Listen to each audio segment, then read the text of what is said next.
Ahora sí. Buenas noches, querido público, queridos seguidores de medieval.cl.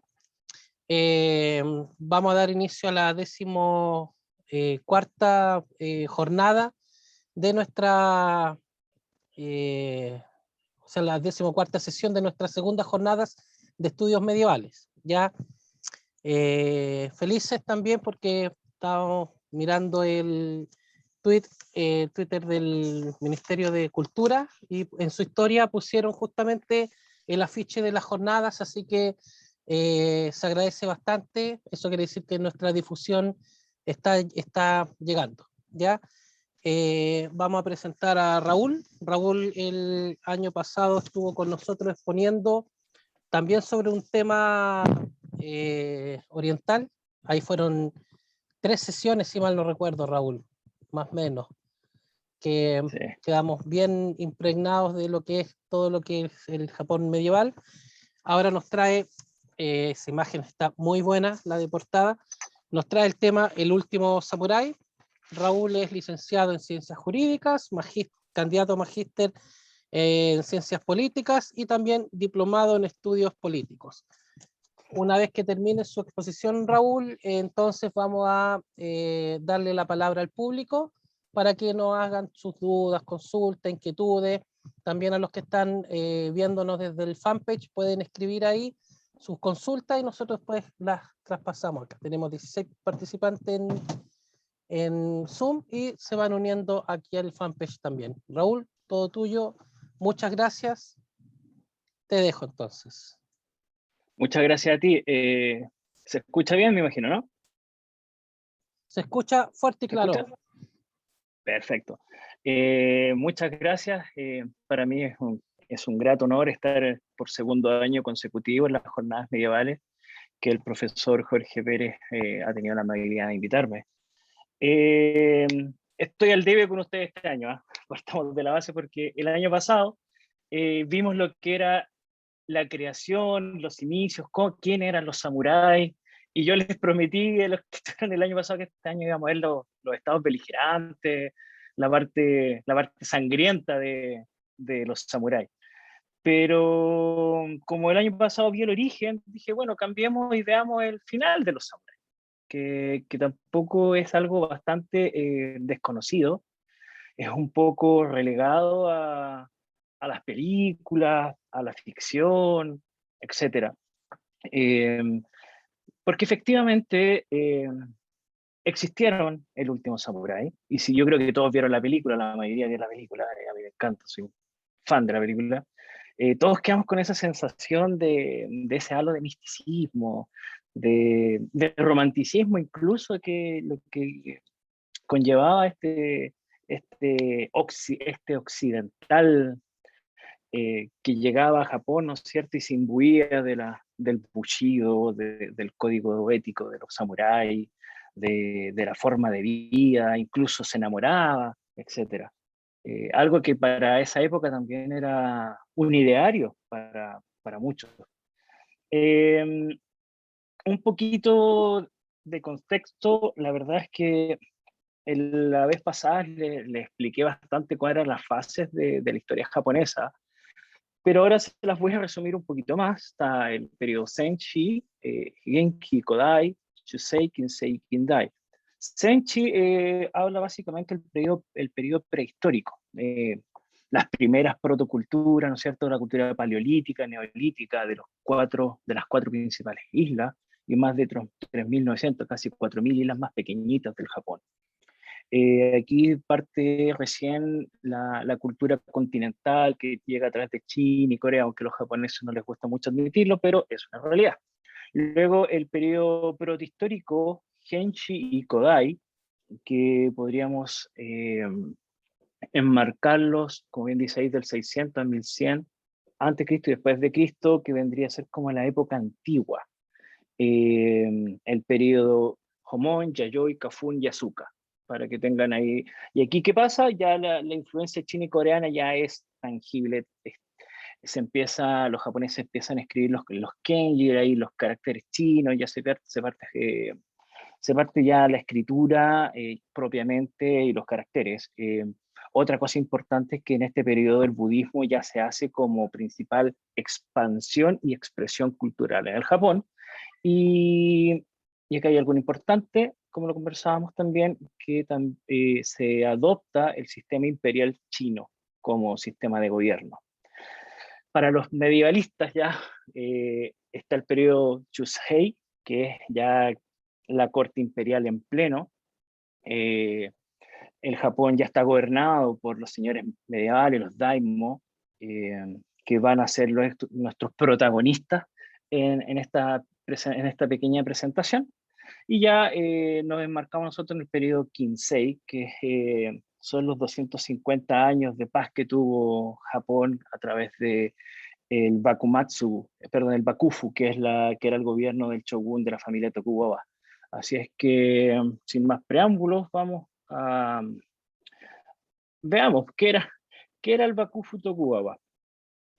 Cuando se termina el periodo de los estados beligerantes, cuando ya los japoneses se terminaron de agarrar a pelea, cuando ya se mataron entre todos, se pegaron, se patearon, y terminó con la batalla de Sekigahara en 1600, un clan salió victorioso, ya que era el clan Tokugawa, que finalmente se instaló y unificó el Japón con una paz relativa de aproximadamente 250 años de paz, que no es menor, porque la verdad es que fue bastante sangrienta todo el periodo pre-pacificación del Japón.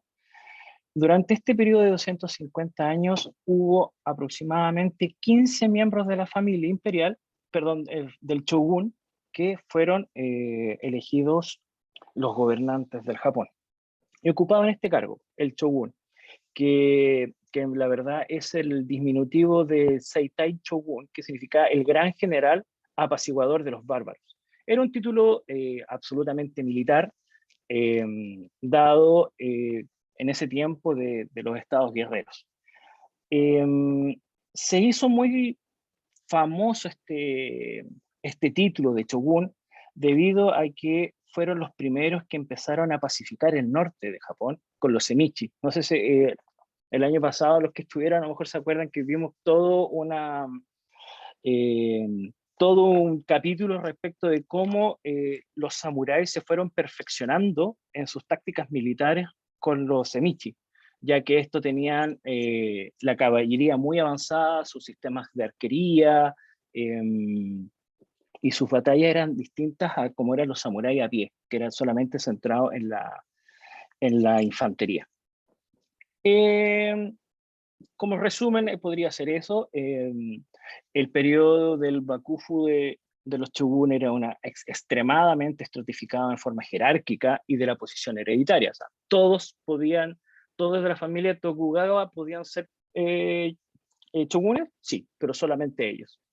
Y esto se heredaba en el tiempo y las familias también se iban apoderando de estos terrenos, estos han, iban siendo señores feudales que se llamaban los daimyo. Entonces, en la pacificación, los que ganaron eran, ¿no es cierto?, los Tokugawa, y los que no se llamaban las familias Tosama. Y ahí ellos empezaron, les dieron terreno, y la verdad es que no los mataron a todos, pero porque necesitaban un sistema de gobernanza. Pero básicamente lo iban a matar a todos, así que por eso los dejaron relegados a los confines bastante extremos del Japón. Algunas características en general de este periodo, aparte de ser extremadamente jerarquizado y hereditario, estaban los que se llamaban los hatamoto, que eran los vasallos directos de la familia del shogun y que estaban en la cima más alta de la burocracia. Luego estaba el metsuke, que era como, a ver, ¿cómo los podríamos entender? Como una especie de departamento autónomo de inteligencia, que eran los que veían, si es que habían conspiraciones, si es que alguien trataba de levantarse contra el shogun, estaba este grupo que se llamaba Metsuke. Efectivamente, había un gobierno feudal muy marcado, que era cada han o cada provincia era un pequeño bakufu en potencia. Entonces, por todos estos señores feudales tenían sus poderes jerarquizados, perdón, y hereditarios en sus propias provincias.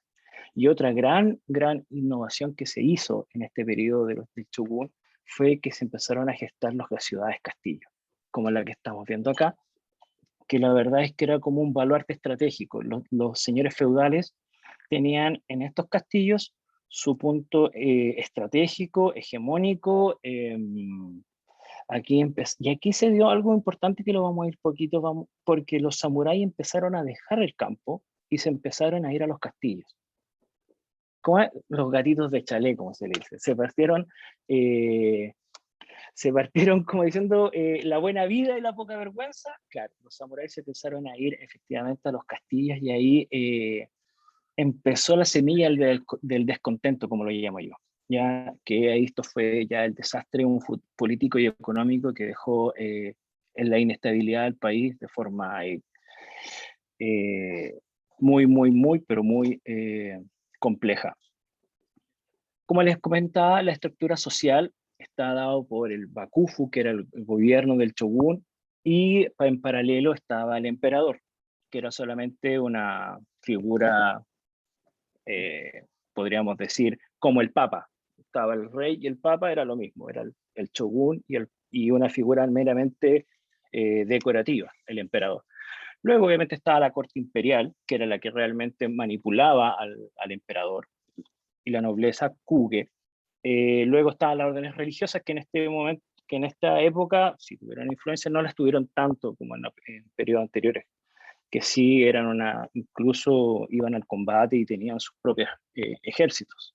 Los agricultores, como todos sabemos que Japón era meramente basaba su economía en la agricultura, los artesanos, los comerciantes y los proscritos. Y acá hay dos cosas súper interesantes que yo quiero que conversemos un poco. La familia del emperador y la nobleza, la corte imperial, eran más o menos 150 familias, básicamente de la familia Fujiwara, que en la época de Heike Monogatari, cuando lo conversábamos antiguamente, era la familia que más cortesana más importante antes de que el Japón se quebrara en esta guerra intestina. Los proscritos Eta y Hinin eran, por ejemplo, por darles un ejemplo, los Hinin eran dichos los no humanos, eran los bufones, los mendigos, las prostitutas, eran personas que eran muy mal vistas, y los Eta eran los que le decían los extremadamente impuros, eran los que trabajaban por los matarifes, los curtidores, los que trabajaban en las funerarias. Y ellos, lamentablemente, como Japón era una nación extremadamente basada en las castas y en la jerarquía, no podían ir pasando, hasta que más adelante, en la restauración Meiji, en 1871, si no recuerdo, se promulga un edicto de emancipación, el cual va aboliendo todos estos estratos sociales, lo cual va a generar problemas inmensos que vamos a ver más adelante respecto a ir en contra del shogun, y después entender que lo que pasó no era lo que ellos realmente querían, que lo vamos a ver ya al final de la presentación.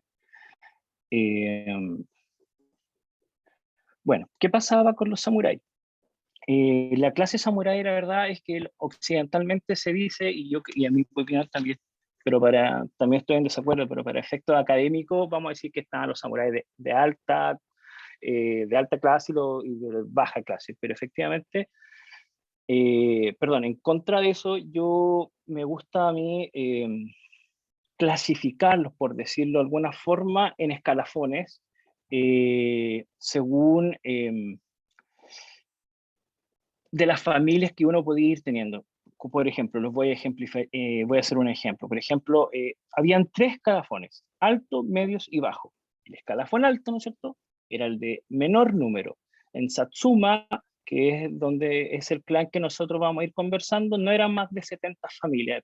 Y tenían el monopolio, por ejemplo, de los cargos administrativos, de los territorios, eran los hatamoto, los samuráis más influyentes en las cortes, y eran poquitos, muy poquitos, con mucho dinero, pero eran los menos. Ese era el del escalafón más alto. Luego estaba el escalafón medio, que eran lo que hoy se conoce como los gira samurai, que se decían los samuráis comunes, ¿ya? Y aquí en Satsuma deberían ser, si en los altos eran 70, aquí eran 3.900 familias aproximadamente. Ellos podían ir al palacio, podían tener una vida palaciega, pero eran ahí, medio.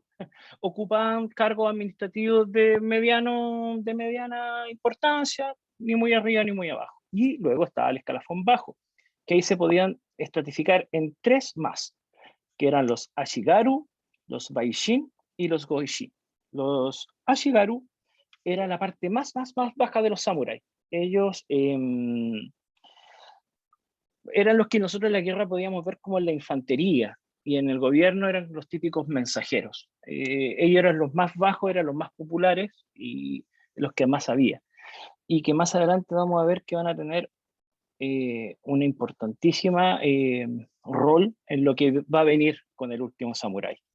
Luego estaban los vasallos de la retaguardia, que se les decían los daishin, que eran los siervos de las familias más importantes. Y los gouchi, que eran lo mejor de los bajos, que eran los samuráis rurales, que también van a ser una de las importantes figuras que van a ayudar al último samurái a hacer cambios sustanciales en la vida del Japón. Bueno, ¿qué actitudes políticas empezaron a pasar desde el gobierno del Shogun, que empezaron a generar un poquito de ruido? Obviamente que el Shogun, el gobierno del Bakufu, quería mantener la autoridad del samurái sobre todas las clases bajas, ¿no es cierto? Entonces el samurái tenía el control sobre las clases bajas, el daimyo sobre el samurái, el shogun sobre el daimyo. Pero aquí estaba, ¿qué pasaba con el emperador y el shogun? Ahí se empezó a generar esta separación, y que efectivamente la vamos a ver en un par de slides más adelante, que habían personas ilustres en Japón que estaban viendo con malos ojos esto y decían, bueno, oye, el emperador, ¿qué pasa con el emperador? El emperador debe ser respetado, debe ser, es una deidad, es Dios sobre Japón. Bueno, en base a eso, el shogun masifica en el inconsciente colectivo el concepto de lealtad, que como primer vínculo era la subordinación, y que esto lo tuvieron que meter muy dentro en el código del samurái, el bushido, entendiéndose como gi, el concepto más amplio de lealtad, ¿ya? Para esto también se empezaron a generar las escuelas, en que se tenía que enseñar el respeto, la lealtad, la subordinación, porque hubo un detalle que no se vino a ver, que venía desde China, que era el confucianismo. Y el confucianismo fue el marco teórico filosófico que marcó este periodo del Shogun o el periodo Edo, que cambió el rol del samurái por completo. Lo sacó de la guerra y lo instaló en el gobierno, lo sacó del campo y lo instaló en el castillo. Entonces, ya no era tan bruto el samurái, tenía que ser, ¿no es cierto?, pensar en que tenía que hacer las cosas por mérito, por eso que se decía subir por el pincel, que lamentablemente ya no era llegar y cortar cabeza, no, era ahora empezar a estudiar, empezar a hacerse, a empezar a crear un poco con el tema del intelecto las actividades públicas que tenían los samuráis. Y aquí partieron los problemas. La verdad es que se genera un problema, y se podría resumir en esta frase, el Naiju Genkai, que se dice problemas internos y peligros externos. Porque, como les comentaba yo, el Naiju para ahí poder tenerlos un poco mejor. Ya. El Naiju se podría decir que eran los problemas, por ejemplo, problemas económicos, aumento de nivel de agitación, porque no sé, los samuráis eran absolutamente impulsivos y eran opresores, hubo cambios políticos y económicos y un orden social muy fuerte que vamos a ver, y el Gaikan era la facción occidental que en esos tiempos, en 1800, se estaba dando. Sí o sí, los holandeses, los franceses, los americanos y los ingleses ya estaban tomando el control muchas veces de la Asia Oriental, de la Asia más extrema, por ejemplo, en la India, la China con la guerra del opio. ¿Y cómo esto se intensificó en el Japón interno, muy, muy, muy interno? Como les comentaba, Japón era una sociedad extremadamente agraria, muy agraria.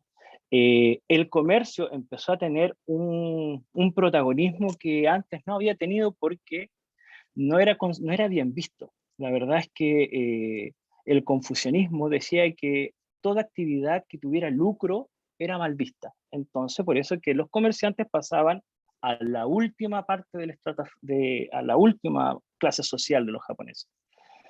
Eh, les recordaba, ¿se acuerdan que los samuráis se iban al castillo, ya no iban a la pelea? Bueno, empezaron a tener vida de señores, pues, vida de samuráis de castillo. Se empezaban a tener las fiestas, sus señoras tenían que ir muy bien vestidas, no sé, tenía el que tenía mejor ropa, mejor zapato, y la verdad es que era un poquito de lo que se ve hoy en este consumismo. Bueno, también ellos los tuvieron a través de esto, de la expansión del comercio. ¿Y qué empezó a pasar acá? Que a los samuráis les pagaban en arroz. Y el arroz se empezó a devaluar y empezó a tener más importancia la moneda como cambio de pago. Y se empezaron a endeudarlo, perdón, se empezaron a endeudar estos samuráis y entraban a pedir dinero prestado a estos mismos comerciantes. Y ahí empezó nuevamente el endeudamiento y un ciclo más o menos muy vicioso que corrompió a la larga la, la cultura samurái y la vida en palacio. Y los comerciantes, como siempre estuvieron medios relegados, empezaron, ok, ya que ¿quieres ser samurái? ¿Puedo ser samurái? No, no, yo pago, te pago tu deuda. Y ahí empezaron a efectivamente los comerciantes a ser samurái, pero para pagar para pagar estos títulos que no podían tener. Y aquí se empezó a generar el descontento, porque se empezó a empobrecer la clase samurái, se empezaron a enriquecer los comerciantes. Como les comentaba, los samuráis los sacaron de los campos y los dejaban en los castillos y empezó a hacerse un ejército regular, que ya obviamente como no iban a pelear, no se morían, se hacían más viejos y tenían que pagarle. Entonces se empezaron los daimos, los señores también, a endeudarse. Todo mal. Además, para poder mantener este problema, o sea, poder salvar este problema, el shogun empezó del 40% de que le pedía al campesinado los impuestos, empezó a hacer el 70% de sus cosechas. Y es por esto que en este periodo, el último periodo, los últimos 15 años del Bakufu, hubo más de 400 revueltas campesinas. Como les comentaba antes, empezaron las luchas de clase a través por el tema del confucianismo y porque ellos proponían que era mandato del cielo, esto es decir, que el emperador debía hacer las cosas bien, debía de tener un actuar moral y recto, y ahí estaba el tema de la aptitud para poder gobernar, y muchas veces de la familia del shogun no eran los más aptos, porque ya entraba cualquiera, porque ya la selección natural en la guerra ya no servía, ya no podían matar al más imbécil porque no sabía pelear, ahora sobrevivía y gobernaba. Y ahí, y ahí empezaron a quedar los problemas en el Japón porque ya no estaba el más apto y el confucianismo sí lo decía. Y esto fue tomando cada vez más y más y más importancia. Y siempre es bueno, ¿no es cierto?, que de afuera nos den un impulso. En el siglo XVII Japón decidió cortar relaciones exteriores con el mundo. Chao, yo no quiero más, dijeron, no más con nadie, solamente los japoneses, a excepto de China y Holanda, en el puerto de Nagasaki, que es en el puerto de Dajima. Básicamente muchas veces tenían ciertas aproximaciones de Rusia en el norte de Japón, en Hokkaido, que también siempre los pudieron ir desviando, no hubo mayor importancia a través de los rusos en ese tiempo. Inglaterra también lo intentó porque estaba muy interesado en la India, en China después de la guerra del opio, y Estados Unidos, pero esto lo vamos a dejar un poquito congelados, y los negociantes por antonomasia de Japón eran los holandeses. Varias veces me han preguntado, ¿y por qué los holandeses eran? Bueno, los holandeses no fueron siempre, la verdad. Antes estaban los portugueses, italianos y españoles. Pero ¿cuál era el problema? Eran católicos. Eran católicos, ese era el problema. Y el catolicismo empezó a ser proscrito en el Japón porque era visto como una amenaza. Incluso el budismo en su tiempo también, un periodo también fue visto como una amenaza. Y los católicos españoles y portugueses empezaron a evangelizar a los japoneses y esto no, de verdad que no gustó. Se proscribió y se mataron a todos. Cortaron por los sanos. Entonces llegaron los holandeses y le dijeron, ok, yo puedo negociar, pero yo no le vengo a evangelizar, no le vengo a vender la pomada de nada, solamente quiero comerciar. Y esto lo vio bien Japón y dijo, ok, en esta isla, que es una isla artificial, van a comerciar ustedes y no pueden tocar el suelo sagrado del Japón, así que se quedan en Dejima, ahí. Y ahí efectivamente fueron los holandeses que mantuvieron ahí su centro neurálgico de comercio. Dicho sea de paso, los protestantes holandeses ayudaron a los japoneses a erradicar a los católicos de Japón. Ahí se los dejo como datos rosa.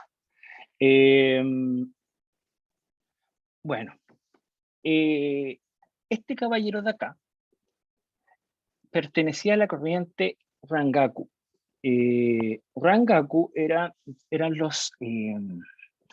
una corriente japonesa en los cuales aprendían las ciencias y la tecnología militar de los holandeses. ¿Ya?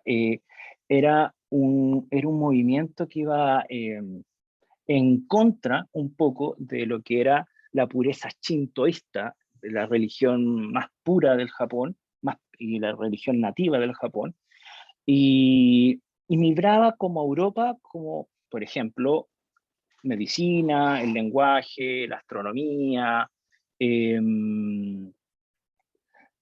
empezaron a ver también las cartas de navegación, empezaron a aprender a navegar, y lo más importante de todo esto efectivamente, ¿qué fue? Las ciencias militares.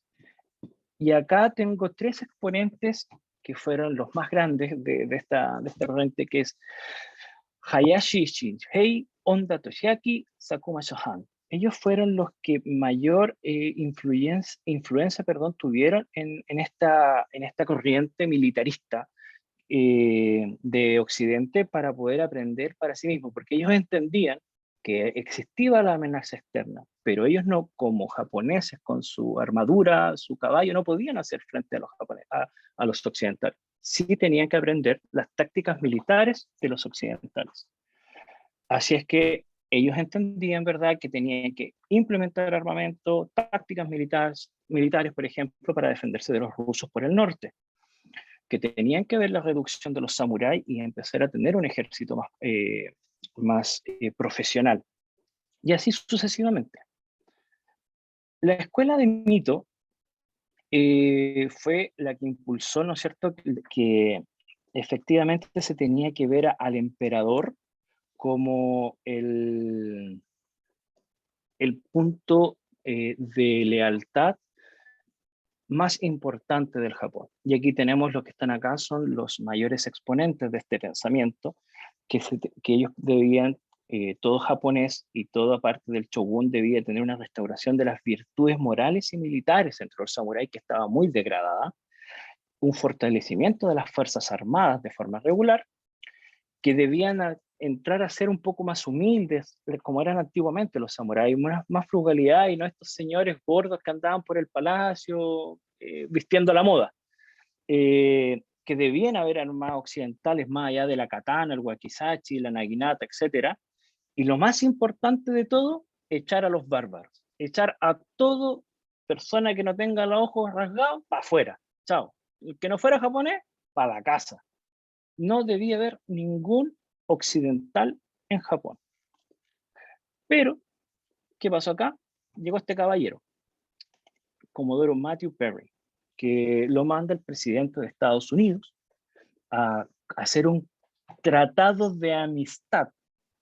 No hablaban de comercio, no, todavía. Un tratado de amistad.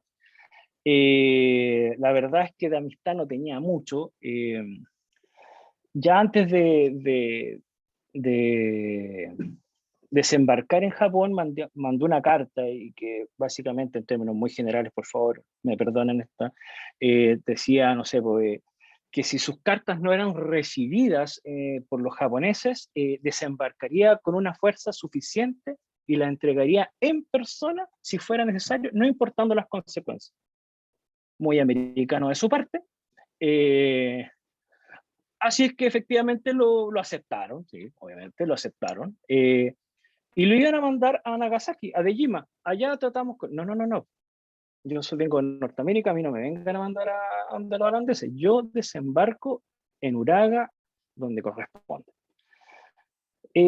Los japoneses regañadientes, después con esta importante misiva que le dieron, dijeron efectivamente, ok, desembarque en Uraga en 1853 y empezaron ahí a hacer las negociaciones, terribles negociaciones, la verdad, para Japón con Estados Unidos, que estaban orientadas básicamente a ver, ¿cómo se lo explico? Estados Unidos, después con la fiebre del oro, empezó a necesitar, su expansión comercial fue de tal forma que hubo que hacer viajes transoceánicos de San Francisco a Shanghái y necesitaban carbón. ¿Y dónde estaba carbón? En Japón. Y en Japón obviamente necesitaban sus puertos para también, porque estaba de moda en esos tiempos, la caza de la ballena. Y ahí también los marineros tenían sus estaciones de ballenas. Entonces, obviamente, ni tontos ni perezosos, los americanos con sus tratados de amistad impusieron a Japón una serie de tratados desiguales, que por supuesto, y sin ir más lejos, aprovechó Rusia, Gran Bretaña, Francia y Holanda. O sea, solo, por eso que fue muy, muy, muy malo para Japón que se haya abierto esta ventana con el Comodoro Perry, porque no hizo más que mellar la figura del shogun y ensalzar a estas personas que querían derrocar ya definitivamente al shogun. Y aquí parte lo que se llama el Bakumatsu, que son los últimos 15 años del gobierno del shogun, de estos 250 años de gobierno, que son cada año más malos para el pobre Tokugawa. Cada año que pasaba era peor.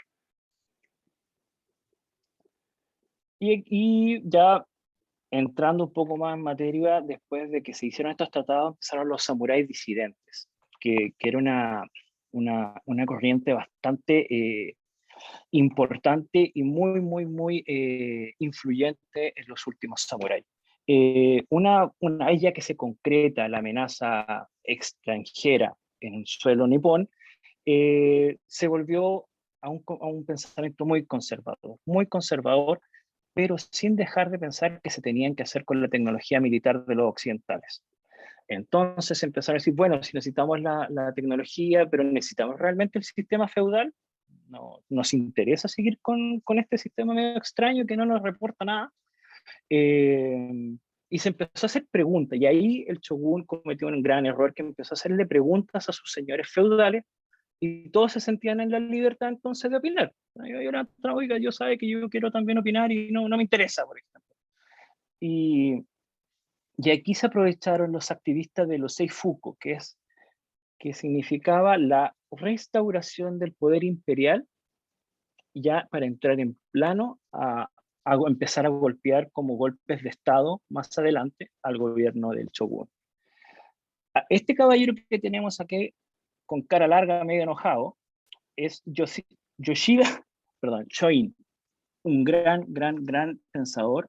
La verdad es que él fue una persona muy influyente en los últimos samuráis. Tenía un discípulo, era Sakuma Sohan, que transformó en un activista tan radical que eran conocidos como los Chishi o Ishin Chishi, hombres espíritus, hombres de elevado propósito, que más adelante conoceremos con un triunvirato que va a ser muy importante en la guerra Fochin, Toichimi Okubu, Saigo Takamori y Koguro Katsura. Cada uno de una provincia distinta, Satsuma, que fue el más importante, Saigo Takamori, que está un poquito más adelante. Bueno, volvamos a este caballero de cara enojada. Él pensaba que era indispensable adoptar las ciencias militares, ¿ya? Y también él pensaba un poquito más allá, y había que tomarse los territorios vecinos para poder afianzar las defensas. Pero él quería, él tenía algo muy importante, que quería reformar internamente el Japón para que la lealtad que se tenía entre los señores fuera una lealtad hacia Japón, una lealtad nacional, no estratificada. Él quería que hubiera un renacimiento moral. Él era muy influyente con la escuela de Mito que vimos un poquito más atrás, que era del buen gobierno, de promociones de hombres con talento, el poder porque personas que fueran competentes y no solamente porque fueran samuráis. Tras estos problemas que se suscitaron después de estos tratados tan malos para Japón, la corte del Shogun, en especial, ¿cómo es que se llama este caballero? Siempre se me olvida. Ionazuke, que era como el más importante del Consejo de los Ancianos. Él hizo una purga, la verdad, una purga a todos los samuráis que estaban en descontento con el sistema del Shogun y mandó a matar y ejecutó a cuantos samuráis el opositor encontró, y la verdad es que eso generó un resentimiento tan profundo en estos samuráis disidentes que los chichi empezaron a tomar ¿cómo decirlo? Un partido bastante extremista y empezaron a hacer la guerra de guerrillas y empezaron a hacer terrorismo. Como les decía, este caballero fue demasiado influyente.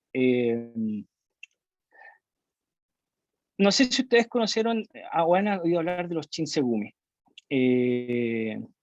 Pero se lo voy a dejar aquí más. Aquí para los que son ñoños como yo. ¿Lo conocen a él o no? Samurai X y Murabatosai. Yo creo que algunos sí lo pueden conocer. Yo se los voy a explicar. Él es un manga y un anime que revive la historia de un Samurai X, que era un samurái homicida y que luego se quiere convertir al bien. Él efectivamente, no que haya existido, pero sí se nace de estos chichi, porque efectivamente cuando les comentaba que este caballero enojado empezó a generar este sentimiento de resentimiento contra el shogun, se crearon los 4 Itokiri del Bakumatsu, que se llama. Itokiri es asesino. Y el caballero ese que está ahí con el sombrerito era el más famoso. Y era, no sé, fue el que asesinó a más opositores del emperador. Y por entonces el shogun hizo su policía, el Shinsegumi. Y aquí se empezaban a pelear entre ellos, se tiraban los peluches, se mataban. Era como bastante de película. Y la verdad es que efectivamente generó mucho ideario actualmente y hay muchas series, películas, monito animado, revistas sobre los Shinsegumi y sobre los asesinos del Japón. Así que ya saben, si ven la película, está en Netflix, ya saben de dónde viene el Itokiri Batosai. Ahora bien, para ir ya terminando, entrando ya a los últimos samuráis, yo creo que todos saben quién es Katsumoto, el que está abajo, era el disidente del último samurái, el amigo que se transformó a ser amigo de Tom Cruise ahí en la película. Bueno, él está orientado en el caballero de acá está del otro costado, Saigo Takamori, ¿ya? Que era un famoso espadachín, que era de las figuras de los samuráis de baja rango, no era un gran samurái, ni mucho menos, pero era como visto como el prototipo del héroe nacional.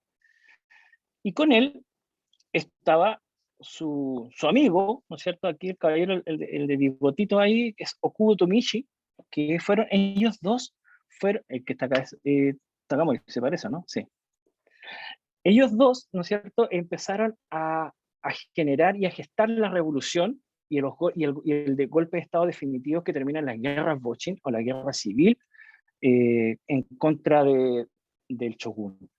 Ellos empiezan a generar el ejército, empiezan a urdir estos golpes de Estado, y ellos son los símbolos de los chichi, de estos hombres espíritus que tienen que atacar, que tienen que cambiar el Japón por algo que sea más,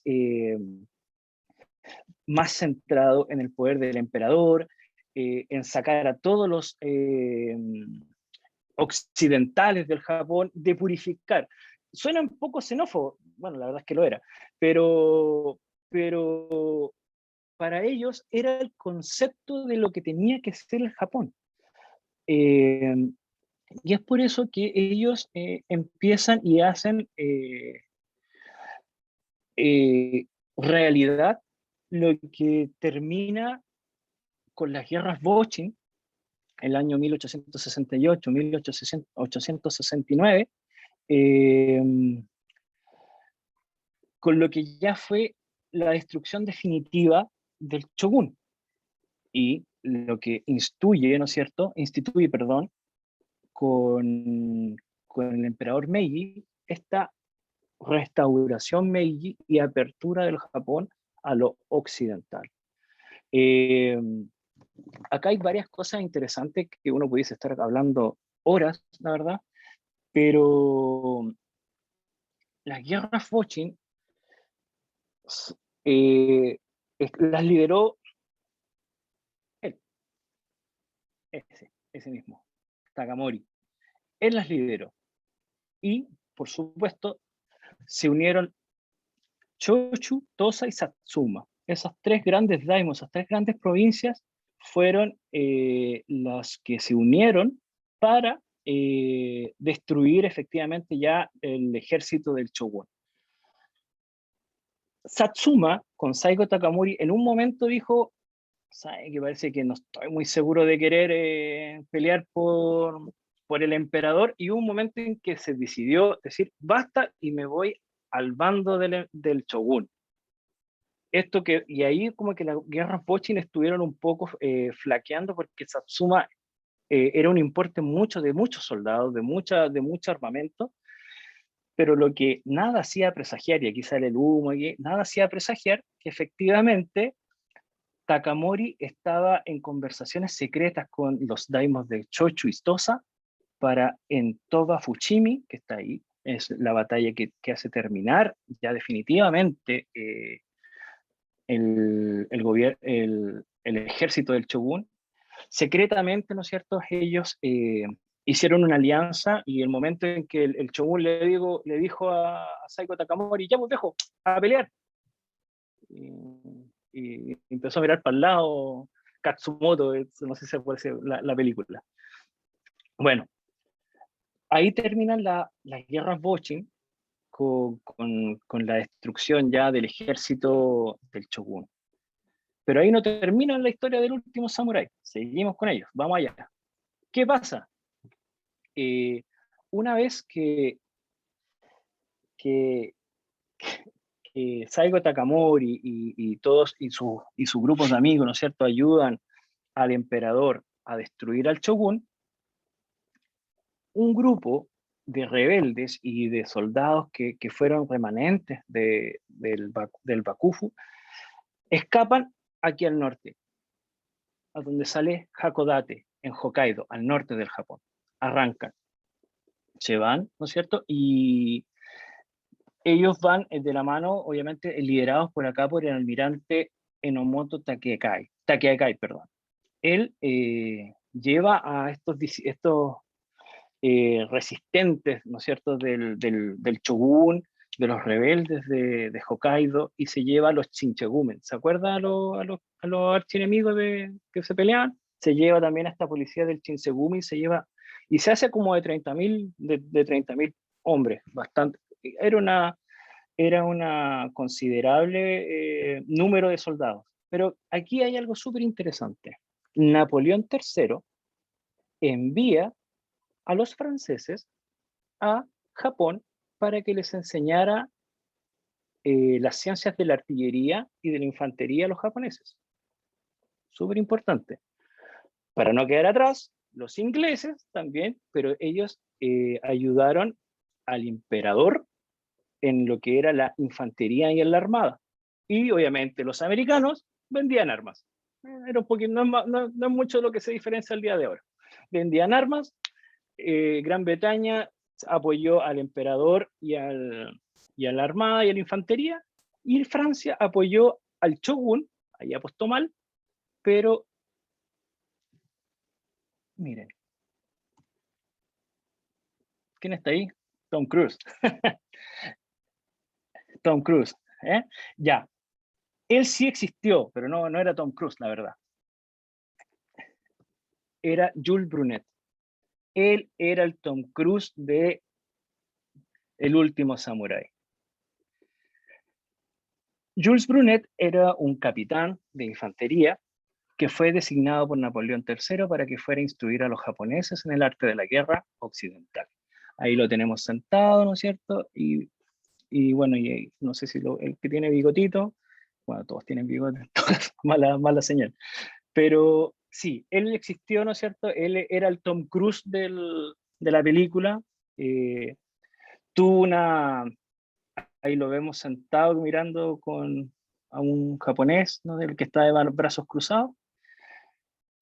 Él fue el que instruyó a los japoneses de la resistencia de la República de Edo en contra de de los últimos estertores, ¿no es cierto?, de querer mantener el gobierno del shogun. La República de Edo fue reconocida por Estados Unidos y por Francia, cabe destacar. Duró súper poquito, duró un año nomás, pero fue el primer presidente, el almirante, elegido democráticamente. Tiene varias cosas bien interesantes esa república, duró súper poco.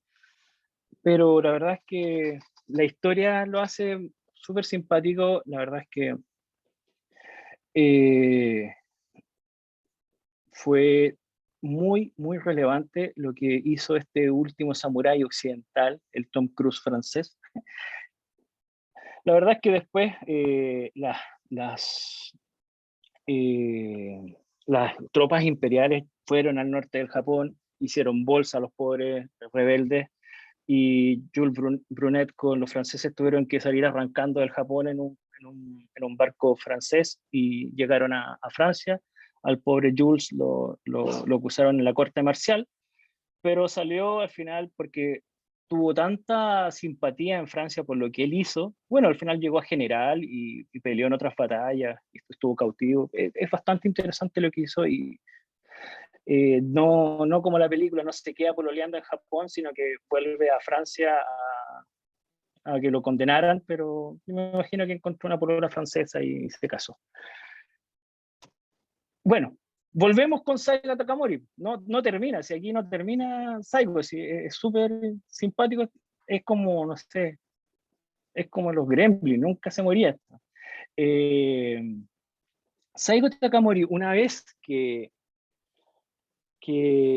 ya el gobierno es instaurado por el emperador ya como tal, y es abolido el shogun, Saigo Takamori que dice como, chuta, ¿y yo qué hago ahora? Entonces va donde el emperador y dice, ¿sabe qué, emperador? Creo que tenemos que invadir Corea. ¿Cómo invadir Corea? ¿De qué estoy hablando? sí, tenemos que invadir Corea, porque es importante, porque Corea no lo reconoce a usted como emperador. Bueno, todo esto era como un chamullo, por decirlo de alguna forma, porque lo que quería Saigo Takamori era una guerra. Quería volver a sentirse samurái, quería volver a sentirse volver a sentirse vivo, en el sentido de volver a las tradiciones, a volver a ser samurái. Ya no quería no quería ser un aristócrata ni un burocrático por lo que él había luchado. Bueno, el emperador le dijo, no, no vamos a invadir Corea, así que vuelve a tus funciones y olvídate esto.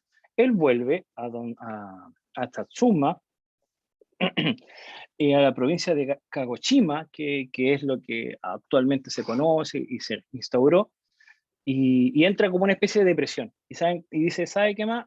Voy a hacer mi propio oasis samurái. Y su provincia empieza a generarse, a abolir las leyes del emperador, empieza a que todos vuelvan a vestirse como samuráis. ¿Se acuerdan en la película que él vivía como en una especie de aldea? Él lo hace. Eso fue verdad y él lo genera. Obviamente el emperador no ve con buenos ojos esta situación y decide destruirlo. Y ahí es cuando Takamori realiza en 1877 lo que se llama la rebelión de Satsuma. Saigo Takamori logra reunir aproximadamente 300.000 hombres y marcha a donde el emperador. También se ve como se ve en la película, marcha a enfrentar al emperador, y la verdad es que se encuentra con un ejército imperial eh, absolutamente equipado, absolutamente occidentalizado, eh, y no sé si ven cómo termina la película.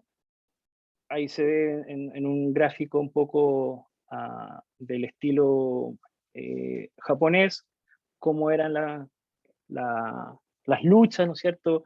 El japonés muy occidentalizado versus el japonés tradicional, y se genera la última batalla samurái con el último samurái en la batalla de Chiromaya, en el cual, como la película, todos se mueren. Y esto fue el 24 de septiembre de 1877, donde se libra la última batalla samurái, donde muere el último samurái, y, y bueno, y queda efectivamente en el inconsciente colectivo de cada japonés, que es tan así que el mismo emperador le da la absolución y lo perdona.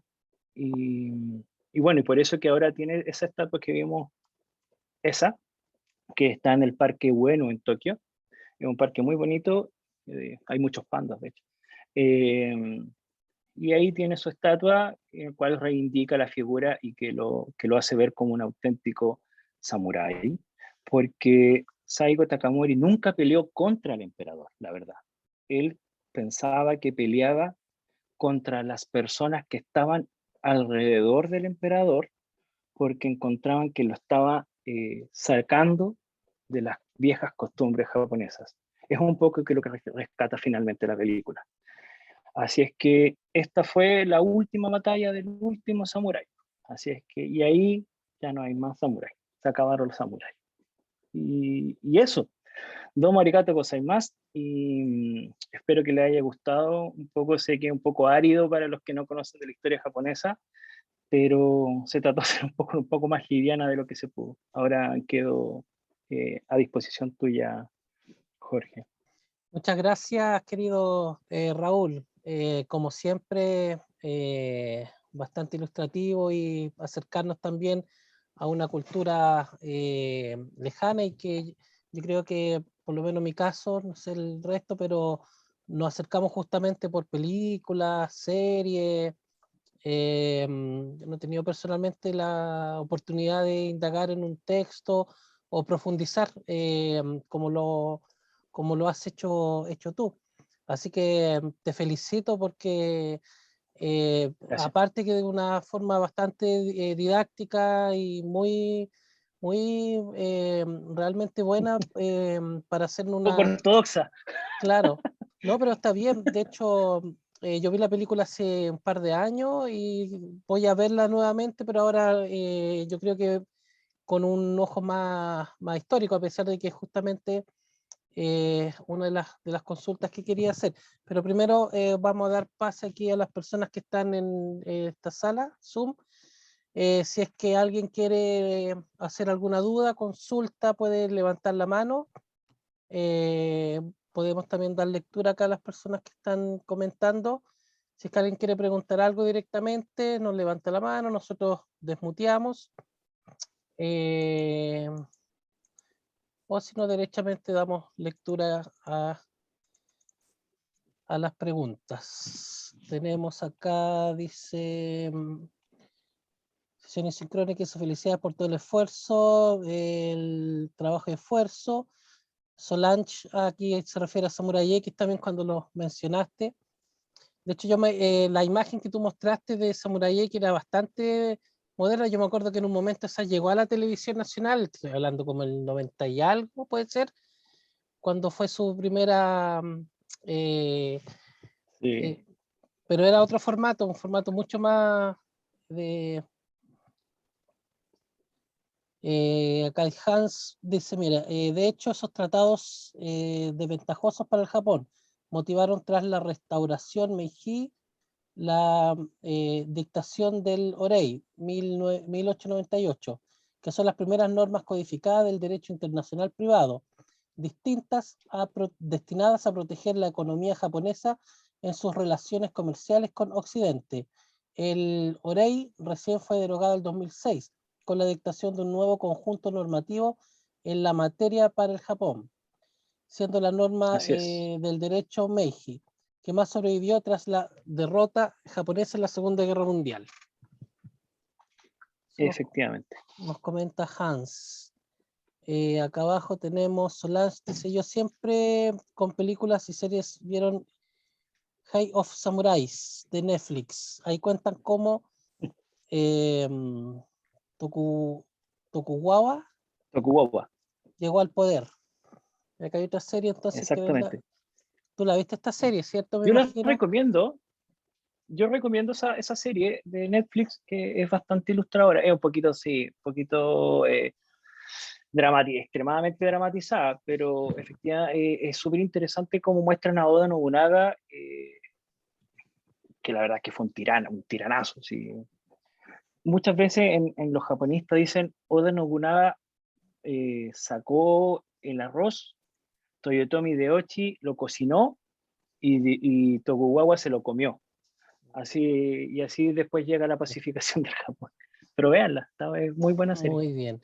Mira, acá hay una pregunta importante que nos hace Maritza. Dice, ¿hubo participación de alguna mujer en toda la historia? Nosotros te cuento, hemos tenido hasta el Eh, momento 3 sesiones o 4 sesiones que han sido destinadas netamente al mundo de la mujer en el contexto medieval. Así que es buena pregunta la que hace Maritza. O la Súper mujer buena pregunta. Sí, o sea, muchas veces se pensaba que los samuráis eran solamente, estaba destinado para ser para los varones, para los hombres, y la verdad es que eso está muy alejado de la realidad. Eh, Existían mujeres samuráis, las Onabugeisha, que la verdad es que por lo mejor por su contextura no peleaban con espadas, pero sí utilizaban la naginata, que era imagínense un palo largo con un sable en la punta, y ahí agarraban a corte a todos los samuráis. No, sí.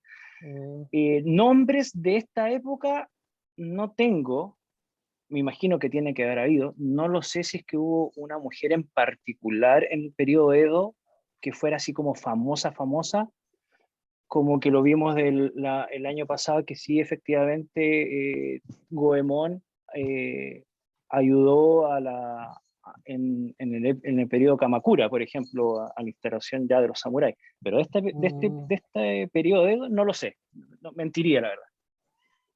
Bueno, no sé si irá por esta misma línea, pero justamente ya que estamos haciendo referencia a películas, series, en Netflix también hay una película, es de Disney, eso sí, de una mujer que, no sé si es ninja o samurái, que tiene como una, no me acuerdo el nombre, a ver si es que alguien me lo sopla por ahí en el chat, me acuerdo que es de monitos, de hecho. Salió hace, Raya.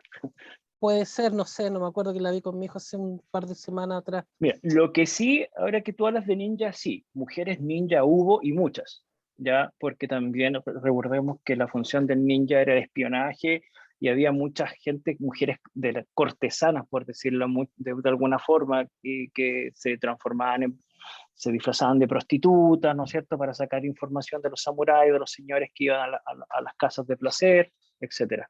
Pero sí, hay mucha participación de la mujer. La verdad es que como el japonés en cierto sentido un poquito no le da mucha participación eh, mediática, pero sí hubo harta, harta, harta. Yo Pero creo insisto, en el que periodo Edo no lo sé. Yo creo que al igual que la Edad Media puede ser una línea de investigación, porque de hecho convengamos que todos los estudios femeninos con respecto a la Edad Media nos llevan más de 10 años, puede ser, quizá un poco más, pero no es algo que se haya, o sea, ahora esta semana hemos hablado de Hildegarda, un montón de mujeres importantes, muy importantes en la Edad Media, y yo creo que debe haber en el Japón. El problema es que obviamente como la historia la escribe el hombre y estamos en sociedades machistas, patriarcales, como también vemos que fue Japón, puede ser que subyaga algo por ahí importante de haber tenido. De hecho, las mujeres son sumamente influyentes en todo contexto histórico. Hay Sí, desafíos, yo sí, creo que hay como un poco la es tarea. es un buen desafío. Por eso Sí, digo, sí o sí sé que Tomoe Gosen fue una gran samurái y que ayudó efectivamente, pero no era del periodo Edo, del periodo que estamos hablando ahora. claro. Y ¿qué más? Bueno, es que la figura de la mujer en el periodo Edo era muy, muy asociado a la vida de palacio. Y Mm, ahí efectivamente se ve mucho la figura de la geisha, pero no de la geisha post Segunda Guerra Mundial, que es una aberración que la verdad es que a mí me molesta. La geisha no era una prostituta, la geisha era una dama de compañía que sabía una extremada cantidad de artes, música, mm, canto, la ceremonia del té, era una mujer demasiado instruida y demasiado fina, la verdad. Entonces, a mí cuando a veces me molesta, me dicen, no, es que las geishas, mm. no, las geishas es una mala versión que salieron después de la Segunda Guerra Mundial con la ocupación de Estados Unidos en Japón. Pero bueno, la Bueno, figura de la mujer en este periodo es muy bonita, sí, vamos a muy femenina. continuar. Dice acá, como hace siempre tarde, se habló de los ninjas, no era el tema este, que Solange dice, en Silence se habla sobre cómo los jesuitas trataron de evangelizar Japón, y la cosa no terminó bien. Creo que me suena ese episodio. Hans dice, un grande Raúl, como siempre, gracias por traer realidad a nuestra ficción. Solange dice, por lo que sé, hay compañías japonesas hechas por ex samurái comerciantes que usaban principios samurái. Respecto a las costumbres, creo que Mitsubishi, no recuerdo qué otra, igual, creo que la cultura samurái nunca murió en Japón. Por eso son geniales. Gracias por la charla, estuvo genial. Aquí, Para responder un dale, poquito de eso, dale no. antes, para responderle al amigo o amiga, no sé, efectivamente, bueno, la casta samurái hoy Esa es por hoy Solange. no ha muerto, o sea, no, eso es Solange, disculpa Solange. La casta samurái no ha muerto, al contrario, o sea, sigue más vigente que nunca, por eso tenemos el emperador y tenemos la corte. Eh, a la empresa que tú te refieres es Toyota, ¿ya? Mm, Toyota fue uno de los precursores, ¿no es cierto?, de muchos métodos samurái y mucha filosofía samurái que hoy por hoy se ocupan inclusive el método Kaizen, por ejemplo, lo inventaron los empresarios de Toyota, hay mucha literatura ahora como de organización, incluso un poquito del bullet journal que está de moda ahora, va un poquito también de la filosofía samurái de organización. También escuché por ahí que las misiones jesuitas no terminaron bien. No, no terminaron para nada bien. Se los echaron a todos. La verdad es que... ¿Y cómo los reconocían? A ellos le entregaban una especie como de iconografía en metal donde estaba María o Jesús crucificado y lo hacían aplastarlo. Y el que no lo aplastaba era el que no salta, ¿tú sabes qué? Ya, Claro. el que no salta es cristiano, ¡fa! Crucificado, muerto. Y así fue. Y por eso que esa isla de Dejima, que está en Nagasaki, quedó para los holandeses. Mm, Porque, bueno, tú sabes que hay intereses comerciales de por medio, que los españoles estaban acabronados en esa área, los holandeses querían entrar en el comercio, y qué mejor que decir a los protestantes que los ayudaran y al final hacer una especie de guerra santa, sacar a la competencia y quedarse ellos. Y así fue. claro. La Com- Compañía Holandesa de las Indias Orientales. Complementando un Sin poco ir la más lejos. pregunta anterior, que a mí me surge también un poco la duda. Actualmente entonces por parte del gobierno, y pregunto un poco desde la ignorancia, ¿no existe dentro de la legalidad el tema de los samuráis? O sea, ya están extintos por lo menos a modo Sí, oficial, por como decirlo casta, así. Ya. sí. Como casta sí, no existe, pero sí están las familias samurái. Eso Ya. sí, todavía existen y datan de muchos siglos. ¿Sí? Todavía están y ocupan los kamon, que son estas figuritas, estos como escudos familiares, se casan entre ellos. Bueno, es un poquito lo Ya. mismo, pero con Mira, terno y corbata. Pero sí, sí. aquí Catita pregunta, dice, Onabu Geisha, está escrito también ahí Mm, en japonés, dice mujer samurái, es un reducido sí, grupo de mujeres que desarrollaron actividades bélicas como samurái en el Japón feudal. Miembros de la clase Buchi, samurái, fueron entrenadas en el uso de armas para proteger su casa, familia y honor en tiempos de guerra. A pesar de su escaso número, representan un importante icónica presencia en el antiguo Japón. La emperatriz Himyu, Tomoe Gosen, Nekano, Taketo y Ojo Nasako son los exponentes más característicos de este grupo. sí. Hay que distinguir ahí una cosa. Ser buchi no es ser samurái. ¿Ya? Buchi se le dice a los guerreros en general. Puede ser el de infantería, puede ser a pie, el campesino que le pasaron un palo. Ese es un buchi. Samurái es distinto. Pero sí, efectivamente hubo mujeres que fueron samuráis y buchi. ¿Ya? La emperatriz Jinju era una de las primeras emperatrices del Japón que tiene una corriente más coreana. Eh, a mí me gusta hablar mucho de Tomoe Gosen, qué bueno que la nombró, ¿no es cierto?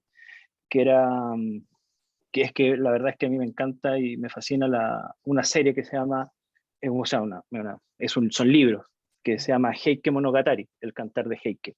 Y ahí Mm, está ella muy bien ilustrada, ¿no es cierto? Es como es como la mujer ideal japonesa, mujer de piel muy blanca, pelo largo, de facciones muy mm, lindas y cosas así. muy bien. Y ella le acusaba a la naginata, el palo con el cuchillo. Isabela Luna pregunta, en el periodo Edo decayó la figura de la mujer samurái, porque la doctrina neoconfuciana relegó a la mujer a los quehaceres de la casa. Es lo que conversábamos un poquito.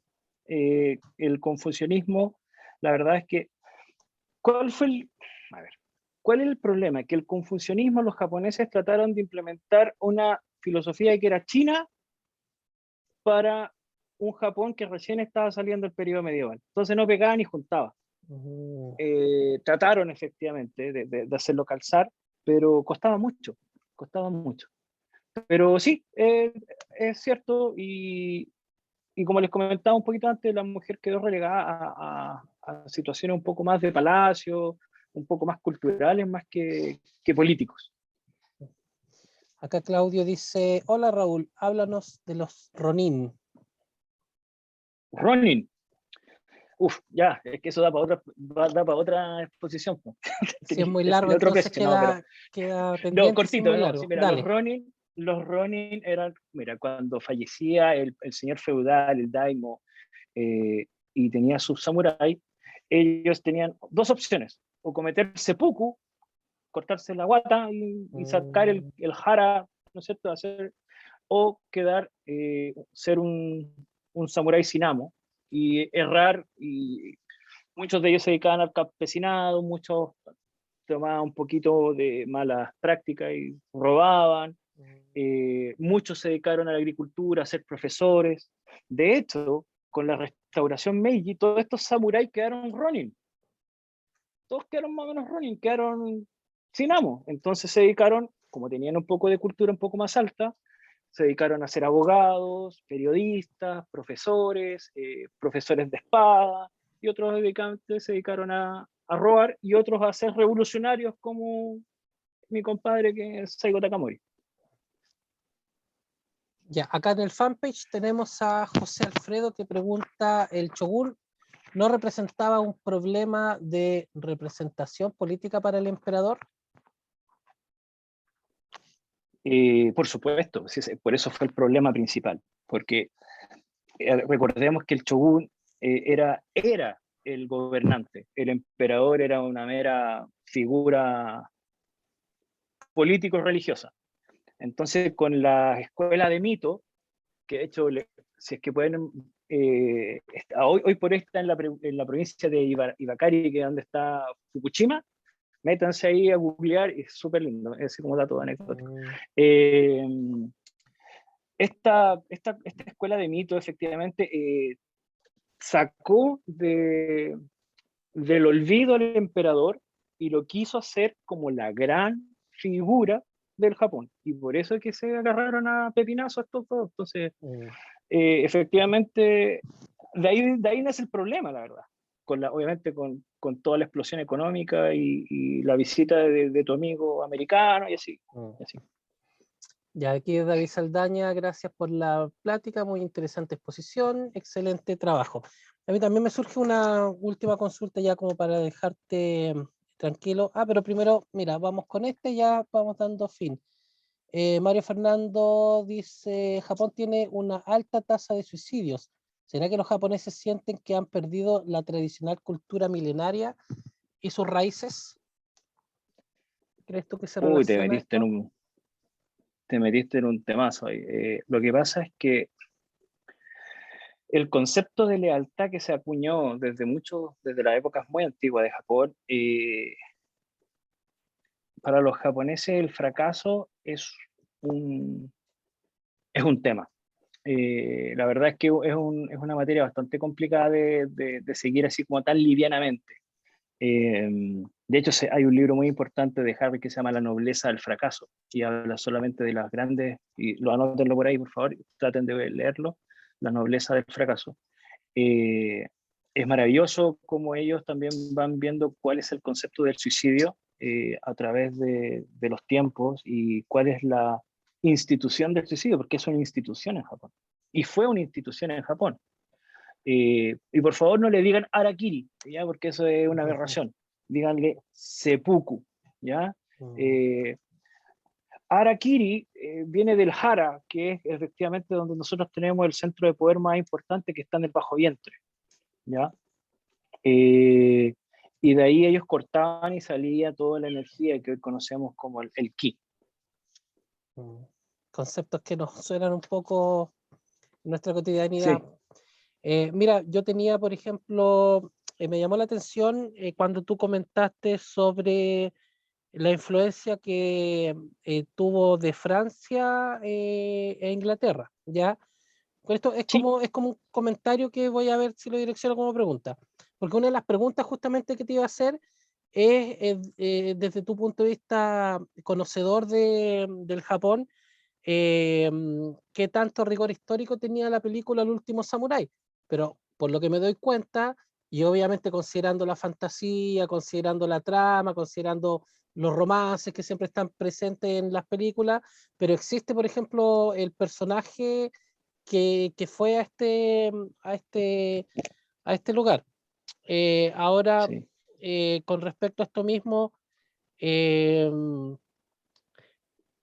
¿por qué en el fondo Japón busca la influencia de Occidente en este contexto? ¿Será un poco por el atraso que tenía con respecto No, a Occidente? ¿Cuál sería un poco la en orientación una ahí? palabra, miedo.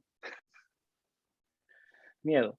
Partió como miedo a la invasión de Occidente, porque acuérdate que en esa misma época, unos pocos años antes, Inglaterra, no, perdón, Gran Bretaña, ¿Mm? siempre me cuesta, Gran Ujú. Bretaña Claro. anexó Hong Kong en la Guerra del Opio, no muchos años antes. Ah, ya.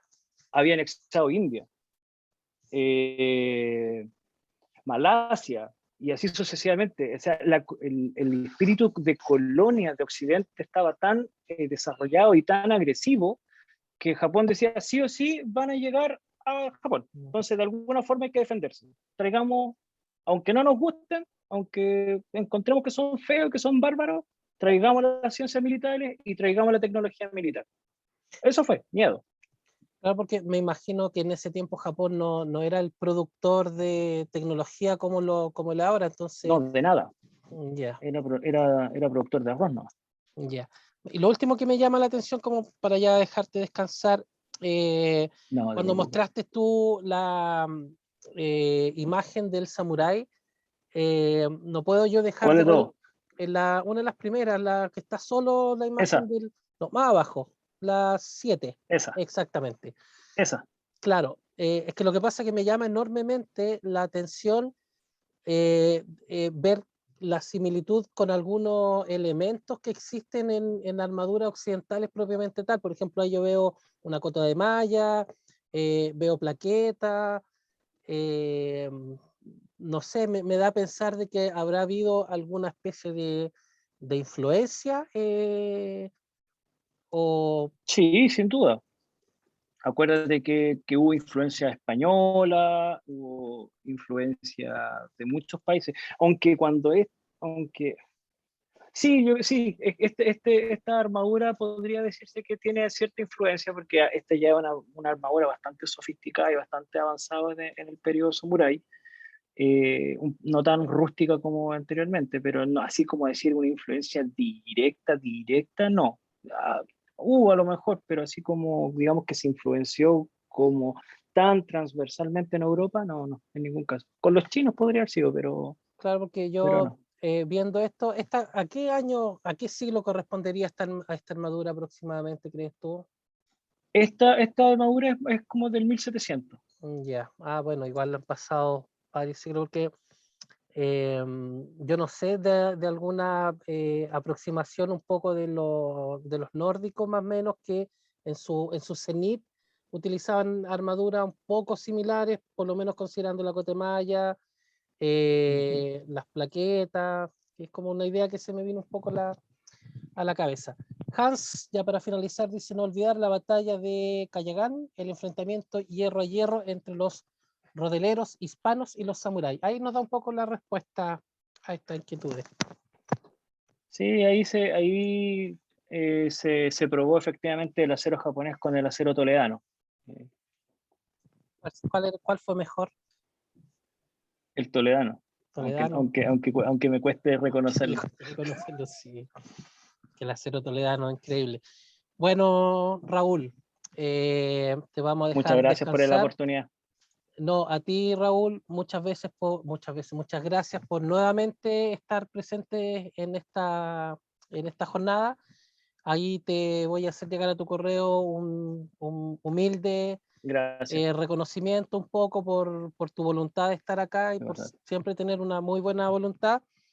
Eh, Así que gracias y sumamente interesante el tema y espero que el próximo año también quedaron varios pendientes. Sí, Y acuérdate que uno de los pendientes que estaba también el tema de la relación de las visitas entre romanos y japoneses que hubo en su contexto por ahí por el siglo I, como se planteó el año sí, pasado. Entre otras cosas de sí, las que pero hay. el próximo año les prometo que les pongo sobre los estados beligerantes y le hablo sobre Oda Nobunaga. Se los prometo, esta vez sí Ya, se los prometo. genial. Esto va para el 2022 sí o sí. Ya, muy bien, así nos motivamos entonces para seguir con esto. Te Muchas vamos gracias. entonces dando las buenas noches y al resto de los Muy que buenas aún están noches. en Facebook y en Zoom, mañana tenemos las últimas 3 sesiones, 14, 15, 15, 16, 17. Comenzamos al mediodía con Denis Ionatos, la alteridad en la cristiandad medieval, 2 casos de la visión del otro. Luego a las 3 de la tarde, Paulina Lorca, Mujeres Guerreras Celestinas, representaciones femeninas en la literatura hispanohebrea. Y finalizamos esta jornada entonces mañana a las 18 horas desde Costa Rica, una medievalista que se nos acerca también a esta red, de la abadía a la catedral y el pensamiento de Nicolás de Cusa. Entonces, invitados todos para mañana. Vamos a dejar de compartir aquí, nos despedimos de nuestros amigos Adiós, domo, de arigato, gozaimasu, nos vemos. Face. Ya, que estén muy bien, buenas noches, hasta la próxima. Muchas gracias, Raúl, que esté muy bien. Saludos, Cristian, también, que está ahí viendo. Un abrazo.